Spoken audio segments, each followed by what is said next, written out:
joining me on this last day here at TMRE.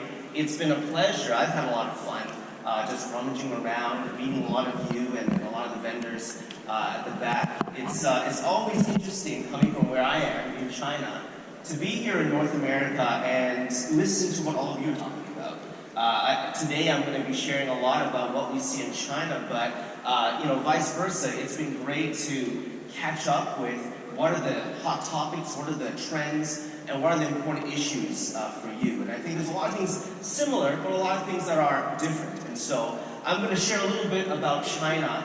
Quick question, how many of you have been to China? Great, I'm so happy to see a lot of hands rise up. And it continues to change so quickly. And so a lot of things that I'm sharing with you today, probably some of them you haven't seen, some of them you have, but I think it'll be interesting and new.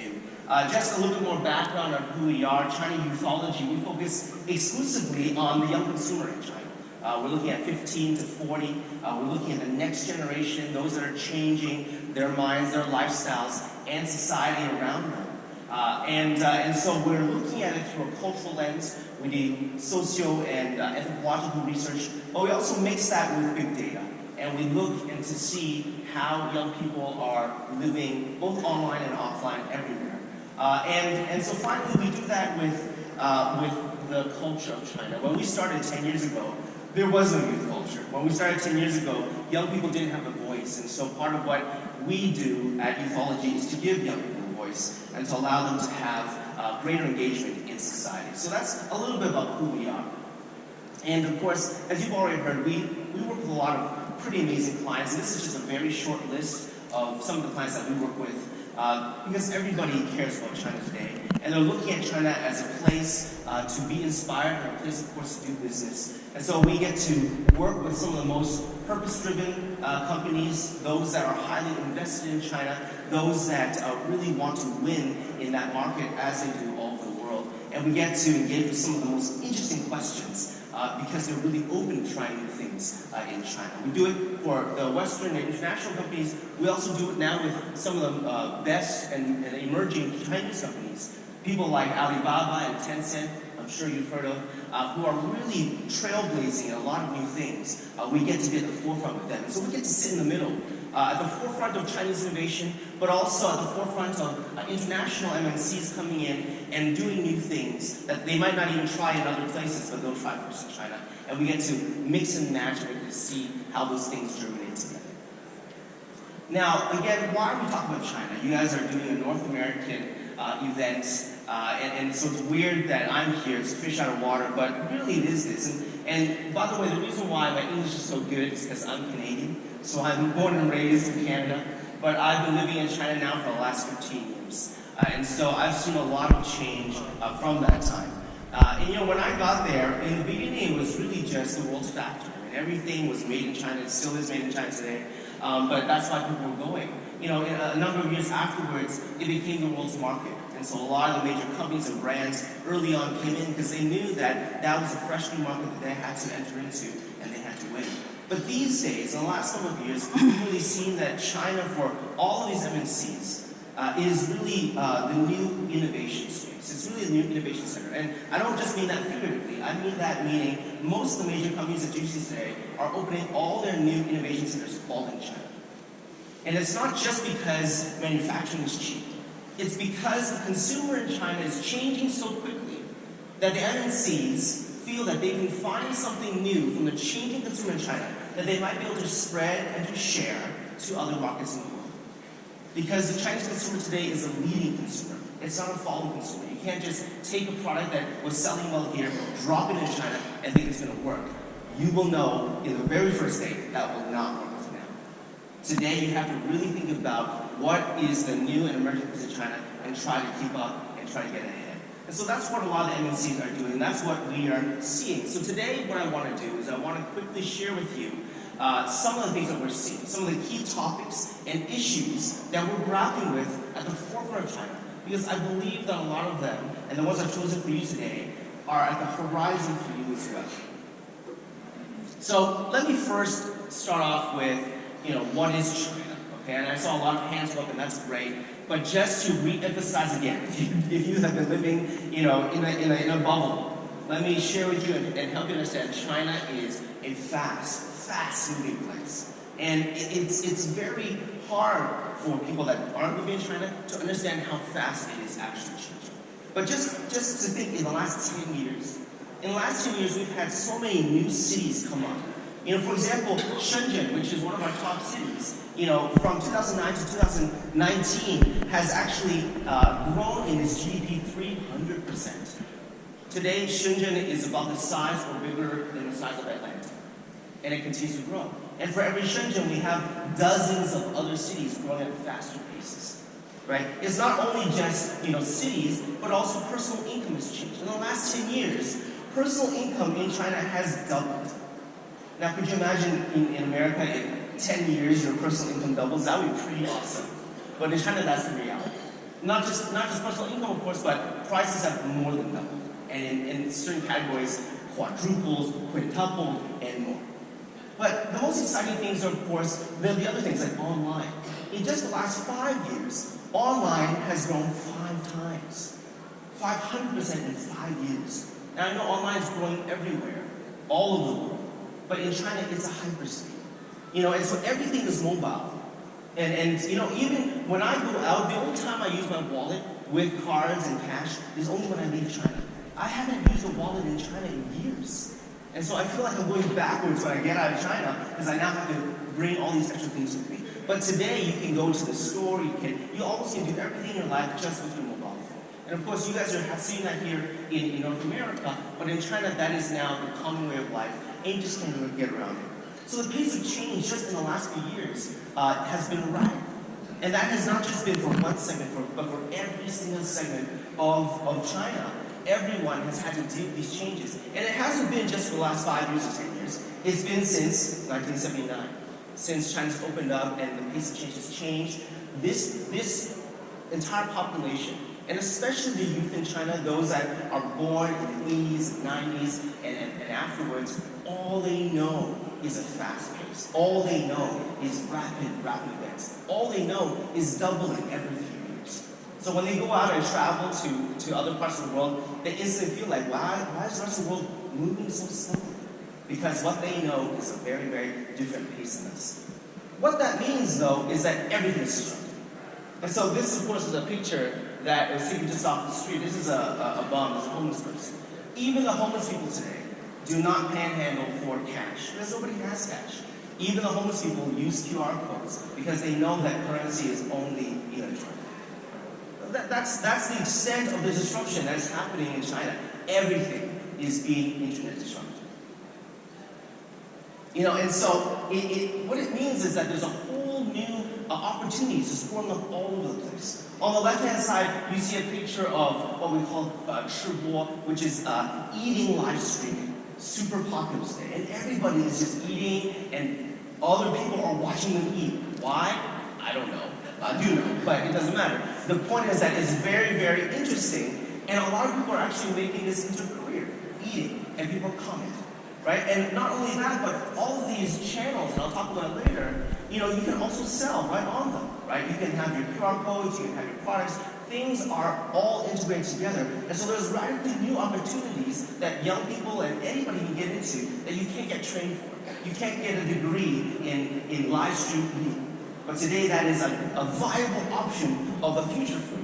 And there's so many others, right? Not just that, but on the right-hand side, you see all these people now, and who are they? They're delivery people. Today, Alibaba and Tmall and JD, there is these huge armies of delivery people that can deliver to you things within half an hour, within 15 minutes, within 10 minutes. Where do these people come from? Actually, a lot of them came from the factories that were there. And now, as the economy shifted and changed, it has opened up new opportunities for these people to find new different types of jobs. Okay? And again, with the social media, with the apps that we have, you can find jobs just using all these different apps. You can get connected and plugged in. There are opportunities spread out everywhere, none of which was existing 5 years ago, 3 years ago, 2 years ago, and none of which you could prepare for. That's China. A place that you cannot prepare for. You always have to have your eyes open. You always have to have your ears open. You always have to be ready to move. That's the pace of China. But not just with this amazing forward momentum, but there's also been radical risk that comes with it. This new generation has grown up knowing a risky society. Right? On the left-hand side, we see OVO, which we don't have anymore, but it's a big bike-sharing platform and service. It was fueled by, it was a unicorn, right? Valued at billions of dollars, and overnight, gone. Right? We have huge economic losses as China moves forward at such a pace. Things are not always smooth. And so a lot of people try to do a new thing, and overnight, that future might be gone. Or maybe you spend all your life saving money and putting it into your home, and overnight the government changes the policy and your property price is halved. There are major risks in China as well. It's not all rosy. And that is the reality of China today, and that's the reality everyone lives in. Not just that, but on the right-hand side you see somebody that you might recognize, Jack Ma. He's doing a live stream commercial with an internet celebrity, and they're selling makeup. Okay? And because now today the way to do marketing and the way to access consumers is so radically different. Because the media landscape has changed, the way consumers expect you to engage has changed so much that companies in China, if they're not on their toes, are radically left behind. And so there's great risk, both personally as well as corporately, because of all these changes. And everyone is trying to deal with how to work through these changes. Now, if I were to talk and to give you one snapshot of the next generation of China, Youthology last year published our most recent book. And in our most recent book, we do longitudinal studies on the next generations and how their identities are changing, how their values are forming, and what they expect in life. And in our most recent book, we call this new generation, we call them the nomad generation. Why the nomad generation? Well, if you understand what a nomad is a person that doesn't necessarily have a settled home. They're always on the move. Wherever they sleep at night, that is their home. And they're continually journeying. And that's really the youth in China. The reason, why is that the reason? Because, as we understand, the world is changing so quickly ahead of them. There is nobody in front of them. There is no parent, there is no mentor, there is no seasoned business executive that can tell them exactly how they should go in their career, exactly what choices are right, because nobody knows. There's also nobody behind them. There's no parents, there's no mentor, and there's no executive that can support them and tell them, hey, you can rest on these types of principles because they will help you in life. Because this generation knows the last generation, all of their experience is not relevant for them today. And nobody is in front of them telling them what the opportunities are. And so the generation in China feels exceedingly lonely. But they also feel exceedingly free. And they are rising in their individualism, and they have to deal with nobody behind them, nobody in front of them. But that also means that there are no roads in front of them. They can go any direction. Any direction could be the right one. And nobody is to tell them no, it's wrong. Because nobody has that right. Nobody has that experience, not in China. And so while that is amazing, and that might be exciting, it's also very scary. Because this generation then takes all of that responsibility on themselves. It is a very heavy burden. Nobody can help you. You have to figure it out by yourself. And if you fail, you can't blame anyone else but yourself. It is a difficult time for this generation. And you know what? When I describe the Chinese youth, a lot of the people I talk to, and most of them are MNC executives, they always nod their head because they say their kids sound exactly the same way in their other countries. And it's true. Because the reality is that the youth in China today look more and more like the global Gen Zs, okay, and the next generation. They are all born into risky society. They're all born into a rapidly changing social media world where there are many opportunities in front of them, many risks, and very few people that can tell them what to do. All they can depend on is themselves, which is why the rising bar, the rising demand for things like self-identity, self-reflection, and point of view are so important.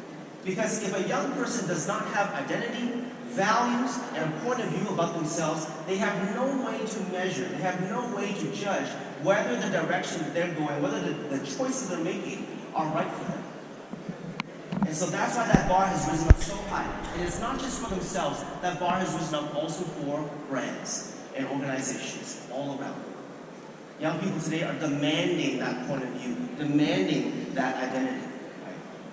And so this is how we will encapsulate that young person. In a rapidly changing world, growing individuality, they feel like nomads. So if there's one thing you want to remember about this generation in China, if you're thinking about going to China and you want to look at how the next generation is changing, you need to understand that they are flowing.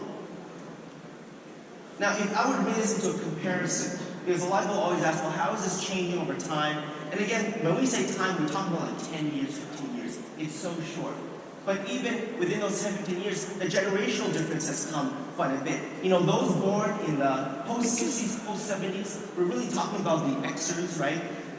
They really grew out of moving away from a collective society into one that was very much about laddering up, right? So they're always about, you know, getting the new thing, building status. I mean, this is your classic Chinese tourist that you see here, you know, going and lining up and buying the super expensive luxury items, okay? Because there is still, of course, a large population that does care about status, but it's already a way past generation. You know, after that, we had the post-80s and the post-90s. We're talking about the millennials, right? The comparative millennials. They, when they were growing up and in their time, China had already started to diversify and expand. And as the growing individualism came up, this new generation, the millennials, started to feel like, wow, I have life choice. But let me choose and pick which are the life choices available that can fit me. Now, this is very good, of course, for marketers, because then we can do a lot of things like lifestyle marketing, lifestyle branding, right? And that would work for that generation, the millennial generation. They get to pick and choose, and they know that they have the authority to choose what makes sense for them. But this new generation, this nomad generation, it is not about just giving them a bunch of choices and them having to pick one. No. They are their own life architects. They will create the road for themselves. There is no road that you can tell them or show them that they think is the right one. The only right one for them is the one that they create themselves. It's radically different. Okay, and so they're always flowing. They're always picking up pieces here and there, and they're building it into themselves. Okay, they're always looking for the next thing. Not because they need to change, not because they need to be different than other people. It's not about that. It's about moving forward. It's always about the next thing to move forward in their own lives as they construct their lives. It's radically different. And so I don't know how much of this is already seen in North America, but this is certainly where we're at here in China. And let me give you a caveat, of course. The caveat is that China is a very big place, 1.4 billion people. Okay, the people we serve under 40 is about 400 million people, still, you know, more than America's population. So it's a lot of people. So I'm not saying everyone is like this. But what I'm talking about here is what we're seeing emerging, the new value sets, the new identities that are growing and moving into a larger population. And so I'm showing you the forefront. I'm showing you the horizon of China, so you can also think about what that horizon might look like for you here in America. All right, so there we go with generationally, this rapid pace of change. It also means for the consumer, for the human being in China, a very rapid change. The different generations, even separated by just 5 or 10 years, they are very different people, very different values, very different outlooks of life, and very different understanding of themselves. Now, I want to quickly today share with you 3 interesting topics, okay? And these topics are areas that I think have relevance with you, that you might think are interesting, but that we're seeing deep issues for in China. The first one is, of course, about consumption. If we just talked about how the consumer in China is changing, then of course we need to ask the key question, how is consumption changing? What is the meaning of consumption, and what do consumers expect from consumption today? Well, as I had just mentioned, you know, in the last generation with the millennials, you know, you could very much, they were so excited for a brand to offer them different opportunities, different life expressions, you know, and they were able to pick and choose, and you could really engage with them that way. You know, you could go deeply and say, hey, you could be outdoors, hey, you could be, you know, looking at different types of class or different types of culture, and they would, you know, buy into that very deeply, and they would explore that very deeply. But today, consumption is radically different for this generation. If they are life architects, if they are building their own lives, they don't need you to give them a whole picture of life, okay? And they won't necessarily jump and follow you through with trying to build the life that you are showing them. They're going to pick and choose, Okay, they're going to find the things that are disrupting for them. They're going to find the things that are meaningful to them, and they're going to build that into their own lives. Yemi, who's 19 in Shanghai, says, "Some friends are content, but I feel life should be more meaningful, and I need to explore every moment." The bar and the need, the demand for something new is risen very, very high. It's not only about, let me just fit into this one specific lifestyle now. It's about, the lifestyle is mine, just show me new things so I can pick and choose and make me feel like I'm moving forward. Consumption today for China and for this next generation is all about, are you moving forward? Are you moving from where you were before to something new? And here's the added difficulty. And this is something that a lot of people don't often think about. China, just like everywhere else, is a highly globalized place. We get not just the media, but we get the products from all over the world. And the crazy thing is that, if you're scrolling on social media, if you're immersed in social media like this new generation is, right, the fads that come out, the trends that come out, start to blur. You can't tell where one trend ends and one begins, and you can't even tell what's new and what's old anymore, because they're all quickly shared and they're spread so quickly. And so, globalization and social media has made trends feel very homogeneous. I had a young person, go to another country and say, you know what, they're just listening to the exact same songs we are. You go to the club, it's the exact same songs. I was looking for something new, it's just all the same, right? Yemi again shares this. She says, the outside is crowded and alive. You have to know yourself and have opinion on this world. This is the meaning of life. Okay, and so they are looking for things that are provocative. They're looking for things that are provocative to break through and disrupt meaning in their lives. That's what they hope for in consumption. So this becomes one of our key challenges, right? In China, as a Chinese market researcher and also marketer, we often deal with this question about trends, right? A lot of brands, a lot of clients come and ask us, hey, we need to keep up. So what are the trends? And trends are good. You need to know trends. You need to know what's happening. But if you want to get ahead or if you want to be disruptive, you can't just follow trends. You can't be on trend. Because the reality is that trends make you feel homogeneous. Okay? Just being on trend doesn't afford you or open up any new opportunities. It just means, well, it doesn't mean anything because you're still going to be crowded out. You're still going to be left behind. You're still going to be ignored if you're just on trend, right? What you really need to do is be disruptive. You really need to offer them something that's refreshing, something that they can update themselves. And the core way to do that is not about being different than your competitors. Because in this world, young people in the next generation, they're not looking about, should I pick A or B in the same category? What they're picking is what is offering something new to me. Okay, and so you're not really competing on your competitors to be distinctive. What you really need to do is to be disruptive on what you work for. What you work for. And this is the comment I have, to now there's a very popular word we all talk about, which is purposeful business, right? We want to be a purposeful business, a purposeful brand, and that is super important. We have been working like that and with those sorts of brands for 10 plus years. But this is how we have helped our brands understand that, which is, purposeful shines through when you disrupt yourself. When you disrupt yourself, then you start to show what your purpose really is. It's not about recreating and just completely destroying everything. It's the way you disrupt. It's what you disrupt that shows where you're headed. And a young person really wants to see that. They want to see how you are breaking through on yourself because the young person themselves are doing the same thing. The young person is disrupting themselves. There's always things that are not exactly perfect for them. They want to break through, but they have a direction in mind. And so when they're breaking and disrupting something, it's because they have a direction in mind. And they hold the same thing for brands that they're consuming. Okay, and so we need to look at that. All right, and how do we, and now as researchers, market researchers, how do we consistently find those ideologies? Ideologies that are relevant for the client as a brand, but also relevant for the consumer, and something that is disruptive and links back to their lives. It's a tough ask, and it's something that is a constant war but it's also very exciting. And you need to go to the most leading consumers and those that are really breaking through in their lives to find all those different options. Okay?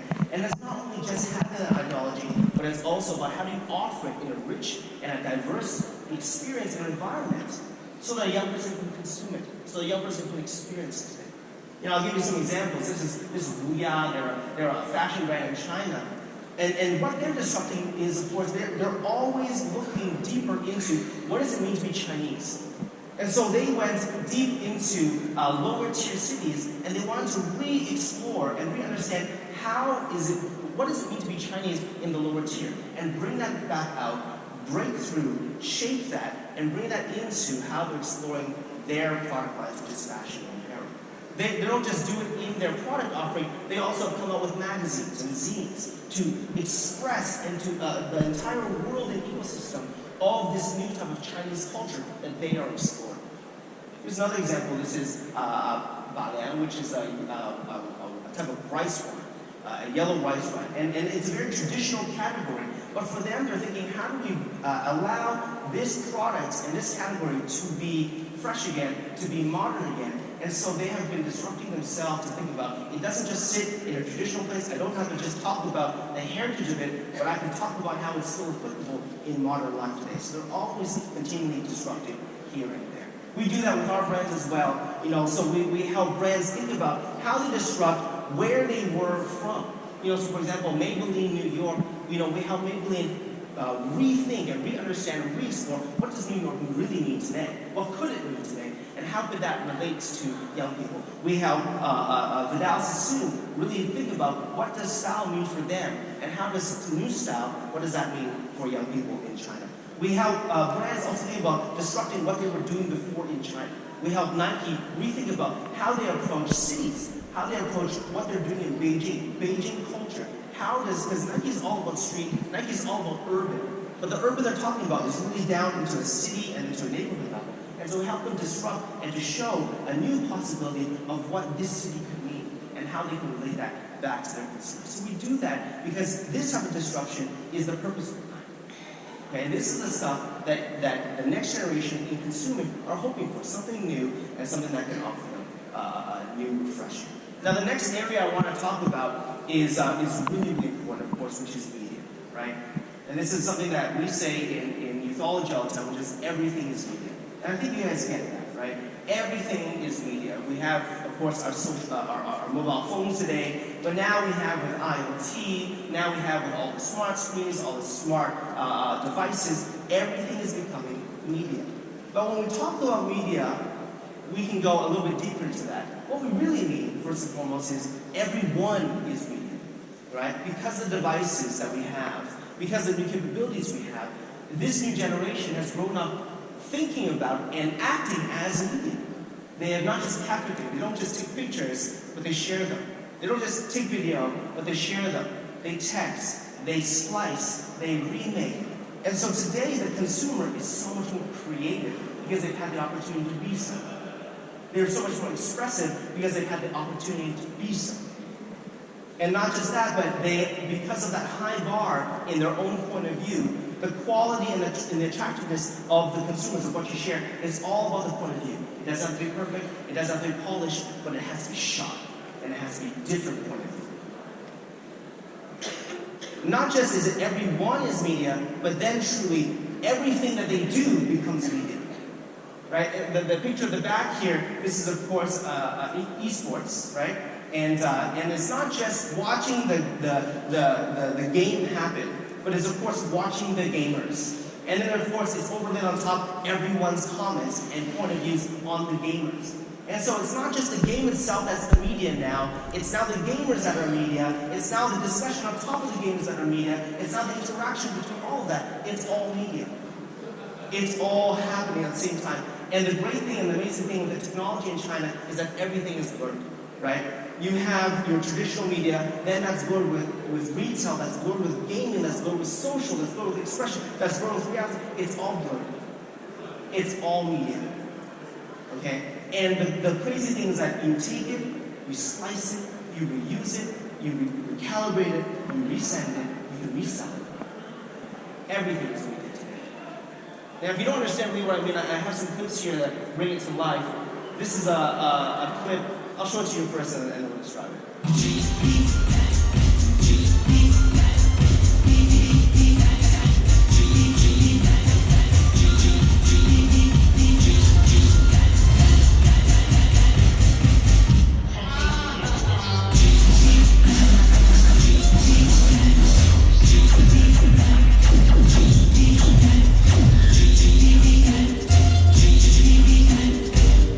What are you watching? That was a super popular clip, and many others like it. That person that you were watching, he's a KOL. He was a rising KOL. He was the winner of a reality TV show. He was a starting celebrity. And he had this, in the reality show, he had to do a dance, of course, because they're learning to become idols, right? It's literally a reality TV show about how to become an idol, a KOL. Right? And so, during that show, you have to do lots of dances. Consumers, of course, are taking that media, they're cutting it up, they're splicing it, they're adding their own fun things to it. It got so hot, and it got so funny in making fun of that KOL. That KOL actually went back to the producers of the show and wanted to sue the show because he did not want himself to be spliced in that way, to be made fun of in that way. But here's the reality: how do you control it? And the reality is that's just one example of things that are happening every day. I mean, every day, everything is being redone, respliced, remade. That's China. And so truly, who's the creative powerhouse in China today? Right? Yes, we have the KOLs, but honestly today, it's the KOCs. It's those that are taking the media that's available and then adding their own spins to it. Right? Adding their own point of views to it. Because the KOCs, right, the key opinion consumers, they're much more credible, they're much more authentic, their ingenuity, their intimacy is much more relatable to the consumer today. And so we see that, and the platforms are available to them. I talked about, Shribull, the eating reality TV shows, but then there's other things like, just purely selling things, talking online, and having other people coming back. The platforms are there, and the amazing thing is it's not just those that hope to be the next A-lister, that does this. Everybody does it.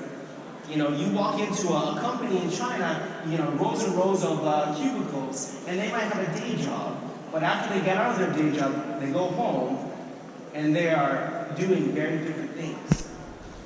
Here are a couple other examples I just want to show you. The first one here is, somebody selling and talking about makeup. And today, of course, men, not just women, can sell makeup and sell to different types of people. And he's just talking. He's a regular person. This is not a celebrity. He's not well known. And he's trying to build his fan base. And you can see beside him, there's lots of people talking to him, messaging back. Okay, this second one here, this is from TikTok. And this is a young person in a very rural, poor city who loves fashion, and he just creatively took stuff around him. You can see that he's not in a very nice place, but he just wanted to show for himself with his own mobile phone how he would also love to be in fashion. Very hot. Got shared everywhere because they were applauding the point of view and the courage that different normal young consumers have today. This last one's from Kuaishou, another platform. And here, the platform also allows you to PK, which is basically compete with other consumers. Who can talk over the other person? Who can say more interesting things? And you can get voted up, you can get voted down, and then there's constantly people sending hearts, there's constantly people sending money, there's constantly people, adding likes, there's constantly people talking about it. This is the media of China today. It's not about turning on your Netflix. It's not about turning on your YouTube and just looking at wonderful Hollywood-produced content. There's still a lot of that. But today, the attention is being grabbed, and there's so much more influence on this because it's just so interesting. And then there's this guy.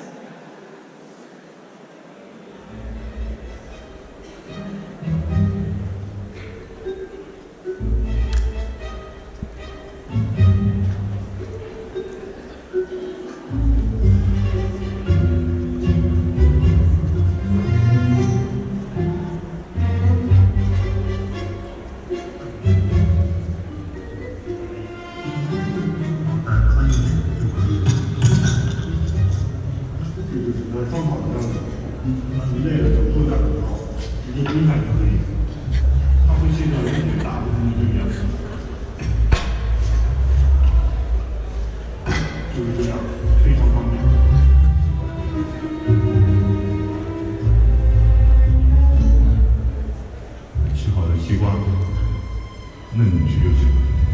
然后这里是供兔崽用的，有了这个西瓜接汁器，你就可以在拖拉机控制住，在家里随时随地照样吃西瓜。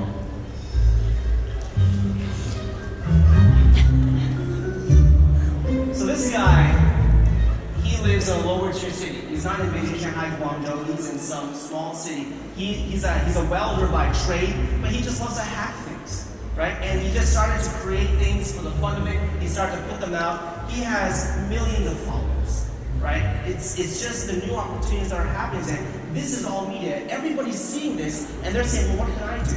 I might not be a welder, but I can do something else. I can do something creative. And there will be people engaging me, and that can open completely new doors. This is China.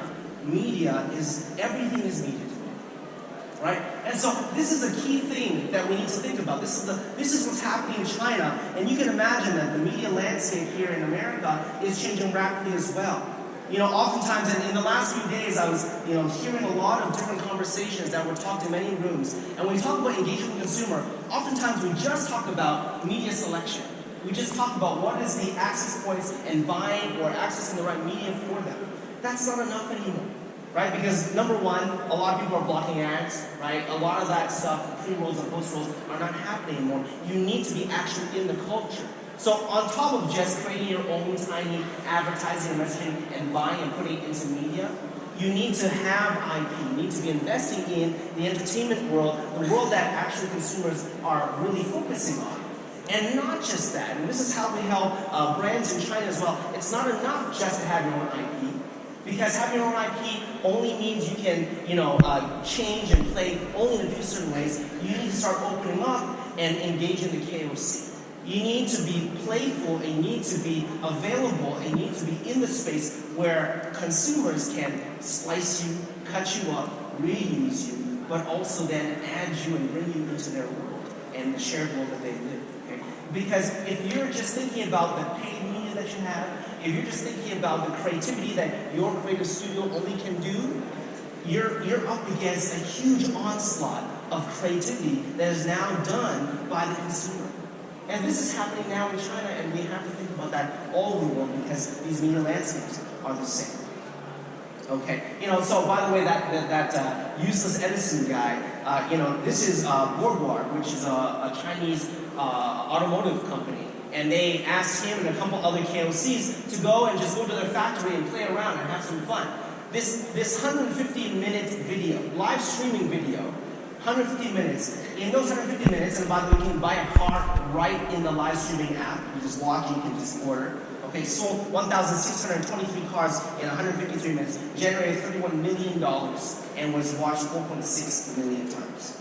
Normal consumers, not celebrities, not endorsers, just normal consumers using different type of media. Everything is media today, and the world is very different. That lower tier fashion person that we saw, now he's being invited by Taobao and Shanghai Fashion Week to be models on the runway, to do different things, or to do interesting, internet videos for fashion brands, right?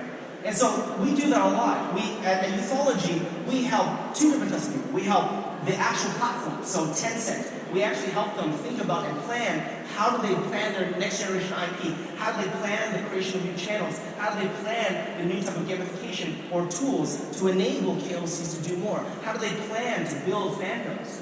That's what we help Tencent do. We think far with them and help the platforms do more. But we also help the brands, because the brands to think about, and we hear this every single day, brands come in and say, IP is so expensive. Right? To work with something that's well known, to work with a celebrity, too expensive today. How do I get in on the ground up? How do I get onto somebody that is just rising? How do we know before everyone else? How do we know what fits us? And then how do we know how to use them? How do we know how to work with these people? And so we help brands do that. And market research has to evolve and has to go much faster and forward into what's happening culturally and lift that back into the new media opportunities that are really not just channel anymore, but really about the content and really about the substance in culture. All right, the last thing I want to talk to you guys about is probably something that's super interesting, which is data-driven life integration. Right? The next week is Double 11. If you're in North America, I'm Canadian. know 11 is Remembrance Day, right? But in China, 11 is Singles Day. How many of you guys have heard of Singles Day? Yeah, of course. If you're selling a product, you probably think about how to sell on Singles Day. And it's coming up again, right? And so we all know Alibaba today because of things like this. They're a crazy, crazy, amazing marketplace. But Alibaba and Tencent and Baidu and all these other tech players, there's so much more today. And I want to talk about and give you an update of what they are. How many of you have heard of Hema, the fresh marketplace? Okay, few hands. Okay, so I'll play this full video. I thought you guys might have heard this. This is Alibaba's entry into the fresh supermarket space. And they went in about 2-3 years ago, and they've just been doing an amazing job. China, opening 65 locations in 1 year. There's 3 pillars to its strategy, serving as a place to shop in person, a distribution center for online orders, and the restaurant. It's hoping to define what the future of retail will look like. First thing I noticed is the pricing system. Every price tag has a barcode in which you can use the Hema app to scan the barcode and then see the price of the item online. You can also see reviews of that product. What's also fascinating is that even though these price tags look like they were printouts, it's actually a special technology that can change the price in real time. And that's not all. It even tells you when it was delivered to the store and where it came from. You can also see a scan of a government certificate proving, for instance, if it was organic. It also shows delivery options if you decide not to buy it in store. I just saw a lady who works for the store and she was fulfilling an online order. So using her scanner, she had a bag, she would pick the product, and then what was really crazy is instead of walking across the store to get it where it needs to go, she put it on a conveyor belt, which then took it to the ceiling, to the back area, where then it will then go out for delivery. So essentially now you're talking about not only a retail store, but also a distribution center. Using the Hema app, which is connected to Alipay, consumers will swipe their phone in front of this scanner, and that's pretty much it. There's also the option to pay using your face, too. Now it's time to try the robot restaurant. To get a table here, you can check in at a kiosk, you guessed it, using the app. It's connected to your identity, your name, everything you've bought in the past, and of course your wallet. From there you get assigned a table. Once you're assigned a table, you scan the barcode at the table, and then from there you can just start placing your order on the Hema app. So you're not waiting for anyone to come take your order, there's no pen and paper, any of that. In fact, you really have no interaction with the staff member. And then from there, the robots deliver your food. And you've already paid, all within the same app. So that's Hema. You've seen it now. I was actually surprised. I thought more of you would have known about this already. It's already been out for a number of years, and it's radically changed the lives of Chinese. And you can see now that we're talking about a technology company going into the fresh space. Well, I have other news for you. Alibaba has done that, but they've gone into some different places, and this is what has happened just in the last few months. Let me show you another video. Welcome to Alibaba's Flyzhou Hotel, the hotel of the future. Located in Hangzhou, China, the Flyzhou Hotel project was led by Alibaba's online travel platform, Fliggy. The hotel brings together technology and hospitality to find innovations that can empower the industry in the digital era. It all starts with the Flyzhou mobile. From here I can book my stay, choose the floor I want, and even the direction that my room faces. And when I get to the hotel, check-in requires just a few simple steps at this kiosk. For Chinese travelers, it's even easier.